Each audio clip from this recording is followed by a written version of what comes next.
नमस्कार दोस्तों, MP current affairs के वीडियो में आपका बहुत बहुत स्वागत है, जिसमें हम बात करने वाले हैं 21 से 30 जून 2020 के मध्य प्रदेश समसामयिकी के मोस्ट इम्पोर्टेंट क्वेश्चन। दोस्तों, जैसा कि आपको पता है कि जेल डिपार्टमेंट के प्रहरी का एग्ज़ाम जो है वो आने वाले समय में होगा। कल उसका नोटिफिकेशन जारी हुआ है।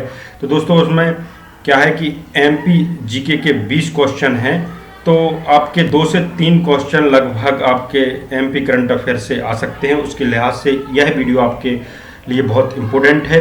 आइए शुरू करते हैं इस वीडियो का फर्स्ट क्वेश्चन।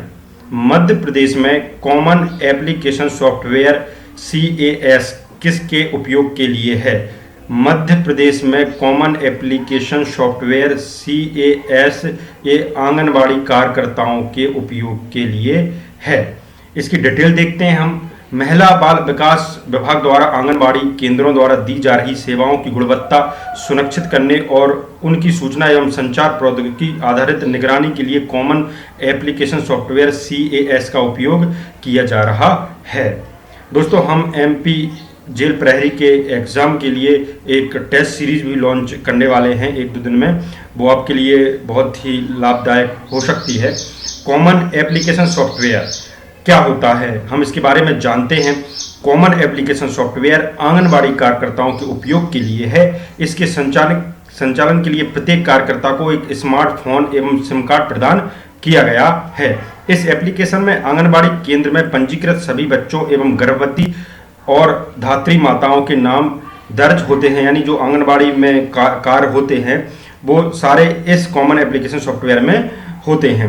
इस एप्लीकेशन सॉफ्टवेयर के आने से आंगनबाड़ी कार्यकर्ताओं को 10 अलग अलग रजिस्ट्रेशन मुक्ति मिलेगी। इस ऐप के माध्यम से आंगनबाड़ी कार्यकर्ता द्वारा केंद्र खोला गया है या नहीं, कौन सा बच्चा कुपोषित है या उसे क्या सेवा दी जा रही है, इसकी जानकारी पर्यवेक्षक से लेकर राज्य स्तर तक देखी जा सकती है। मध्य प्रदेश में संबल योजना में शामिल हितग्राहियों को बिजली में क्या लाभ दिए जा रहे हैं, ये समझिए। दोस्तों, अभी कुछ राहत प्रदान की थी मध्य प्रदेश शासन ने बिजली उपभोक्ताओं को। ऐसे उपभोक्ता जिनका बिल अप्रैल माह में 100 से 400 रुपये के बीच आया है और तथा माह मई, जून एवं जुलाई में 400 रुपये से अधिक आता है, तो ऐसे उपभोक्ताओं को बिल की आधी राशि का भुगतान करना होगा। ये बिल्कुल सही है। ऐसे उपभोक्ता जिन्हें माह अप्रैल में 100 रुपये का बिल आया था किंतु माह मई, जून एवं जुलाई से 100 से 400 के मध्य आया था, तो उसे मात्र 100 रुपये ही बिल भुगतान करना होगा। और ऐसे उपभोक्ता जो संबल योजना में शामिल हैं, जिनकी अप्रैल में 100 रुपये तक आए हैं, उन उपभोक्ताओं को 3 माहों में 100 रुपये तक के बिल आने पर 50 रुपये का बिल ही भुगतान किया जाएगा, यानी 50% किया गया है, ये आप समझें। लेकिन 400 रुपये से यदि अधिक आता है तो उपभोक्ता को बिल की आधी राशि भुगतान करना होगा जो संबल योजना में शामिल हैं। तो उपरोक्त सभी लाभ मिलेंगे, ये जो भी संबल योजना में शामिल हितग्राही हैं और बिजली से संबंधित लाभ मिलने वाले हैं। मध्य प्रदेश में नामांतरण के लिए कौन सा ऑनलाइन पोर्टल लॉन्च किया गया है? ये जो पोर्टल लॉन्च किया गया है MPRCMS पोर्टल, यानी रेवेन्यू केस मैनेजमेंट सिस्टम। इससे भूमि नामांतरण, भूमि सीमांकन, भूमि बंटवारा, अतिक्रमण मामले सारे के सारे दर्ज हो सकते हैं। इसकी डिटेल देखते हैं हम। MPRCMS पोर्टल राजस्व न्यायालयों के अधीन मुख्य विषय है। इसमें नामांतरण, दाखिल खारिज और ग्राम सभा की भूमि को सुरक्षित करने एवं अवैध कब्जादारों की बेदखली, मेड़बंदी एवं पैमाई सीमांकन, बंटवारा, भूमि की नीलामी से संबंधित मामले आदि, इन मामलों से संबंधित अपीलें, रिवीजन और रिव्यू आदि शामिल हैं। नेक्स्ट क्वेश्चन देखते हैं हम। अभी हाल ही में मध्य प्रदेश शासन द्वारा गठित राज्य ब्रॉडबैंड समिति के अध्यक्ष कौन बनाए गए हैं? तो अभी हाल ही में एक समिति गठित की गई है, राज्य ब्रॉडबैंड समिति। उसके अध्यक्ष जो बनाए गए हैं वो मुख्य सचिव बनाए गए हैं। इसका डी ऑप्शन सही होगा, ये डी ऑप्शन सही होगा इसका। भारत सरकार संचार मंत्रालय दूर संचार विभाग के निर्देशानुसार राज्य में नेशनल ब्रॉडबैंड मिशन के प्रभावी क्रियान्वयन की निगरानी एवं मूल्यांकन के लिए राज्य शासन द्वारा मुख्य सचिव की अध्यक्षता में ब्रॉडबैंड समिति का गठन किया गया है। और ये सबसे बड़ी बात ये है, ये जो समिति है यह समिति स्थायी स्वरूप की होगी, यानी स्थायी समिति है।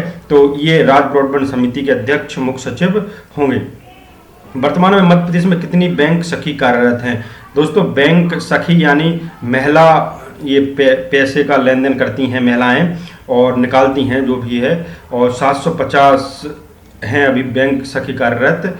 तो मतलब आधार पेमेंट सिस्टम से और जो भी सिस्टम होते हैं वो बैंक सखी माने महिला होती हैं जो भी आपके बैंक में लेन देन के लिए गांव-गांव जाती हैं और जो भी हितग्राहियों के पैसे हैं वो देती हैं। दोस्तों, मध्य प्रदेश शासन द्वारा बैंकों की वार्षिक साख योजना 2020-21 के अंतर्गत कितने रुपए का लक्ष्य रखा गया है? ये बैंकों की वार्षिक साख योजना बनाई जाती है और इसमें ये आपका 1,89,250 करोड़ रुपए का लक्ष्य रखा गया है। और हमारे मुख्यमंत्री जी ने 23 जून 2020 को बैंकों की वार्षिक साख योजना 2020-21 का विमोचन किया और इसमें वार्षिक साख योजना 2020-21 के जो मुख्य बिंदु हैं वो कुल लक्ष्य 1,89,250 है। पिछले वर्ष के लक्ष्य से 8.3% ज़्यादा है। प्राथमिक क्षेत्र के लिए 1,76,270 करोड़ रुपए, कृषि क्षेत्र के लिए 1,34,276 करोड़ रुपए का लक्ष्य जो है वो रखा गया है। मध्य प्रदेश खेल और युवा कल्याण विभाग द्वारा ऑनलाइन वर्चुअल ओलंपिक क्विज 2020 का आयोजन कब किया गया है? ये मध्य प्रदेश खेल और युवा कल्याण विभाग द्वारा 23 जून 2020 को ऑनलाइन वर्चुअल ओलंपिक क्विज का आयोजन किया गया है। अंतर्राष्ट्रीय ओलंपिक दिवस 23 जून 2020 को मध्य प्रदेश के युवाओं के लिए खेल और युवा कल्याण विभाग द्वारा ऑनलाइन वर्चुअल ओलंपिक क्विज 2020 का आयोजन किया गया है। क्विज में शामिल होने वाले प्रतिभागियों में से प्रथम 13 स्थान पर सफल होने वाले प्रतिभागियों को पुरस्कृत किया जाएगा। प्रथम स्थान के लिए 11,000 रुपये भी प्रदान किए गए। मध्य प्रदेश में किल कोरोना अभियान कब से शुरू किया जा रहा है? ये मध्य प्रदेश में किल कोरोना अभियान 1 जुलाई से शुरू किया जा रहा है और ये 1 जुलाई से 15 जुलाई तक चलने वाला है यानी हो चुका है। मध्य प्रदेश में 1 जुलाई से किल कोरोना अभियान चलाया जाएगा। भोपाल से अभियान की शुरुआत की जाएगी। भारत सरकार पंचायती राज मंत्रालय द्वारा मध्य प्रदेश को कौन से पुरस्कार से सम्मानित किया गया है? भारत सरकार पंचायती राज मंत्रालय द्वारा ई पंचायत पुरस्कार 2020 से सम्मानित किया गया है। पंचायतों में सूचना और संचार प्रौद्योगिकी को बेहतर उपयोग कर कामकाज में दक्षता एवं जवाबदेही सुनिश्चित करने के लिए मध्य प्रदेश में ई पंचायत पुरस्कार 2020 मिला है। पंचायती राज मंत्रालय द्वारा मध्य प्रदेश को द्वितीय श्रेणी अंतर्गत वर्ष 2020 का ई पंचायत प्रथम पुरस्कार प्रदान किया गया है। विभागीय पंचायत दर्पण पोर्टल का उपयोग बेहतर तरीके से किया गया है। ग्वालियर की कुंवारी प्रीति वर्मा को आंगनबाड़ी कार्यकर्ता अनुकंपा नियुक्ति की गई है। यह नियुक्ति देश में संभवतः किस प्रकार की नियुक्ति है? तो इसके बारे में यह नियुक्ति के बारे में कुछ कहा नहीं जाए। पहली बार ऐसी नियुक्ति की गई है। समझिए, ग्वालियर की कुंवारी प्रीति वर्मा को आंगनबाड़ी कार्यकर्ता की अनुकंपा नियुक्ति की गई है। तो ये संभवतः देश में इस प्रकार की पहली नियुक्ति है। क्या हुआ था कि महिला बाल विकास मंत्री इमरती देवी जी ने 25 जून 2020 को ग्वालियर में आंगनबाड़ी कार्यकर्ता स्वर्गीय हेमलता वर्मा की पुत्री प्रीति वर्मा को आंगनबाड़ी कार्यकर्ता के पद पर अनुकंपा नियुक्ति पत्र प्रदान किया गया। यह संभवतः देश का पहला मामला है जहां राष्ट्रीय राज्य स्तरीय आपदा में आंगनबाड़ी कार्यकर्ता के कार्य के दौरान मृत्यु होने पर उसके परिवार को महिला सदस्य को अनुकंपा नियुक्ति दी गई है। मध्य प्रदेश के कृषि उपभोक्ताओं को फ्लैट रेट के 10 हॉर्स पावर तक के पंप पर कितने रुपए प्रति हॉर्स पावर प्रति वर्ष की दर से बिजली दी जा रही है? तो ये 700 रुपये के प्रति वर्ष की बिजली दी जा रही है। 10 हॉर्स पावर से अधिक के फ्लैट रेट उपभोक्ताओं को 1400 रुपये प्रति हॉर्स पावर प्रति वर्ष की दर से बिजली दी जा रही है। मध्य प्रदेश सरकार द्वारा गरीब कल्याण रोजगार अभियान के क्रियान्वयन हेतु किसकी अध्यक्षता में समिति गठित की गई है? मध्य प्रदेश सरकार द्वारा गरीब कल्याण रोजगार अभियान के क्रियान्वयन हेतु ये मुख्य सचिव की अध्यक्षता में क्रियान्वयन करने हेतु समिति गठित की गई है। भारत सरकार ने 20 जून 2020 को गरीब कल्याण रोजगार अभियान प्रारंभ किया है। मध्य प्रदेश राज्य भूमि सुधार आयोग के अध्यक्ष कौन है? मध्य प्रदेश राज्य भूमि सुधार आयोग के जो अध्यक्ष अभी वर्तमान की बात करें तो जेपी सिंघल हैं। ये पहले IAS दाढ़ी थे। और मध्य प्रदेश भू राजस्व संहिता 1959 के अधीन बने नियमों की समीक्षा एवं नियमों में संशोधन तथा नए नियम बनाने तथा नियमों के प्रारूपण के लिए गठित समिति को पुनर्गठित किया गया है। राज्य भूमि सुधार आयोग के अध्यक्ष श्री IAS दाढ़ी समिति के अध्यक्ष होंगे, लेकिन इंद्र नीलशंकर दाढ़ी के 30 जून के पद से ये जो है वो त्याग पद दिया है इन्होंने, इस वजह से ये GP सिंघल बनाए गए हैं। और पहले मतलब आईएएस दाढ़ी बनाए गए थे और फिर उसके बाद जेपी सिंघल बनाए गए हैं। राज्य शासन द्वारा सेवानिवृत्त आईएएस जेपी सिंघल को राज्य भूमि सुधार आयोग का अध्यक्ष नियुक्त किया गया है। यानी 3 हमने राज्य भूमि सुधार आयोग के अध्यक्ष देखे। किस पुस्तक में प्रवासी श्रमिकों के लिए मध्य प्रदेश सरकार को सुनियोजित और संवेदनशील पहल का विस्तार से उल्लेख किया गया है? वह कौन सी पुस्तक है जिसमें प्रवासी श्रमिकों के लिए मध्य प्रदेश सरकार की सुनियोजित और संवेदनशील पहल का विस्तार से उल्लेख किया गया है? वह पुस्तक का नाम है उम्मीद। तो ये उम्मीद पुस्तक है। और मुख्यमंत्री ने प्रधानमंत्री मोदी को 29 जून को 2020 को 2 पुस्तकें भेंट की, उम्मीद और मध्य प्रदेश विकास के लिए प्रतिबद्ध प्रयास। मध्य प्रदेश सरकार द्वारा प्रकाशित उम्मीद पुस्तिका में प्रवासी श्रमिकों के लिए मध्य प्रदेश सरकार की सुनियोजित और संवेदनशील पहल का विस्तार से उल्लेख किया गया है। वहीं मध्य प्रदेश विकास के प्रतिबद्ध प्रयास में मुख्यमंत्री शिवराज सिंह चौहान के नेतृत्व में 100 दिनों के कार्यों का लेखा जोखा दिया गया है। मध्य प्रदेश सरकार द्वारा प्रधानमंत्री स्वनिधि योजना के संचालन के लिए विभागीय बजट में कितने करोड़ रुपए का प्रावधान किया गया है? मध्य प्रदेश सरकार द्वारा प्रधानमंत्री स्वनिधि योजना के संचालन के लिए विभागीय बजट में 25 करोड़ रुपए का प्रावधान किया गया है। प्रधानमंत्री आत्मनिर्भर स्वनिधि योजना में शहरी पथ व्यवसायियों एवं हितग्राहियों के दिए जाने वाले ऋण पर राज्य सरकार द्वारा अतिरिक्त ब्याज अनुदान देने की स्वीकृति प्रदान की गई है।